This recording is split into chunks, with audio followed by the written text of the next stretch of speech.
প্রতিদিনের পুজোর ফুল টগরকে আমরা চিনি মোস্টলি এর সুগন্ধের জন্য, কিন্তু আপনি কি টগরের আয়ুর্বেদিক প্রপার্টি সম্পর্কে জানেন? Hi, this is Riti and I talk about plants. This series is about the fascinating history of plants.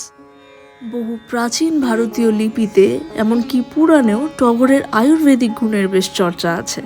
টাগারাম কাটুকাম তিক্তাম কাটুপকারসম লঘু স্নিগ্ধোষ্ণম তুবরম ভূতা মদপস্মনরসম বিষচক্ষু শিরোরোগা রক্তদোষমায়াপহম। রেফারেন্স কাইয়াদেব নিঘণ্টু। অর্থাৎ টগর তেঁতো হলো ইনডাইজেশন দূর করতে সাহায্য করে। এর সেডেটিভ আর সুদিং এফেক্ট ইনসমনিয়া দূর করতে আর মেন্টাল হেলথ ট্রিটমেন্টেও সাহায্য করে। চোখের সমস্যা, ব্লাড ডিজিজ দূর করতেও টগর বেশ সক্ষম।